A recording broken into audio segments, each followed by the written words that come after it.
Bonjour, c'est avec beaucoup de joie que je vous retrouve une fois de plus pour partager avec vous ce petit commentaire sur les actes des apôtres. Aujourd'hui, le chapitre 22, le verset 30 au chapitre 23 jusqu'au verset 5.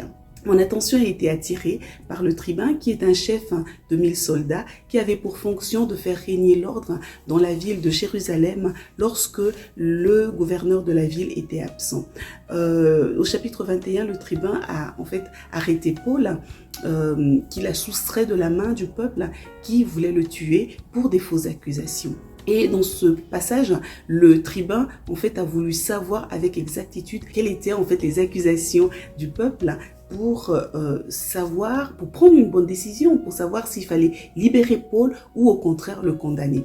Et je me suis posé donc la question de savoir comment faire pour prendre les bonnes décisions au quotidien. Dans les petites choses, lorsqu'on le fait tous les jours, ça nous apprend en fait à s'améliorer, à se perfectionner et ainsi devenir de plus en plus apte à prendre des bonnes décisions lorsqu'il s'agit des choses importantes de la vie. Alors, je vais vous mentionner ici 4 clés importantes à utiliser ensemble avec l'aide du Seigneur, avec l'aide du Saint-Esprit pour prendre des bonnes décisions. La première, c'est toujours se poser la question, qu'en dit la Bible sur la question qui me préoccupe? Ça peut concerner mes études, mes choix professionnels, mais on ne doit pas s'arrêter uniquement à l'analyse de cette clé-là parce que on risquerait de tomber dans le légalisme. La deuxième clé à rajouter est celle des motivations. Parce que Jacques 4, au verset 3, nous dit que vous demandez et vous ne recevez pas parce que vous demandez mal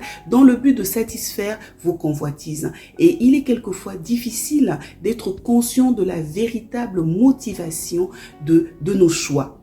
Et pour cela, on peut demander au Seigneur de nous éclairer, comme le psalmiste le fait dans le psaume 139 en disant « Seigneur, sonde-moi, connais mon cœur, éprouve-moi, connais mes pensées, regarde si je ne suis pas sur une mauvaise voie et ramène-moi sur le chemin, sur la bonne voie, le chemin de l'éternité. » Et utiliser uniquement nos motivations ne suffisent pas parce que aussi bonnes peuvent-elles être, on peut tomber dans cette erreur de l'adage populaire qui dit que la fin justifie les moyens. Donc par exemple, je veux réussir, je peux tricher pourvu que en fait je réussisse et ça, ce ne serait pas une bonne chose.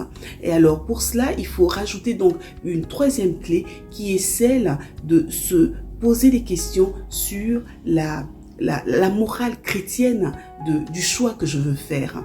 Et pour ça, donc, il faut analyser la situation au cas par cas dans laquelle nous nous trouvons au regard des principes bibliques. Et utiliser uniquement cette clé ne serait pas suffisant non plus parce qu'on risquerait alors de tomber dans le relativisme religieux. Alors, il faut utiliser une troisième clé, qui serait celle de se poser les questions sur les conséquences, les effets futurs du choix que je vais faire. Prenez par exemple le cas de David, lorsque il est tombé en adultère avec Bercheba. Quoiqu'il ait demandé pardon au Seigneur, Dieu l'a pardonné, mais les conséquences de sa faute sont restées. Et c'est la raison pour laquelle il a malheureusement perdu l'enfant qui est né de cet adultère. Et en plus, la violence, la guerre, les meurtres sont rentrés dans sa propre famille. Alors, faisons très attention quand faire prendre des décisions et vraiment demandant l'aide du Seigneur en utilisant vraiment toutes ces étapes-là. Alors que le Seigneur nous bénisse, passez une excellente journée.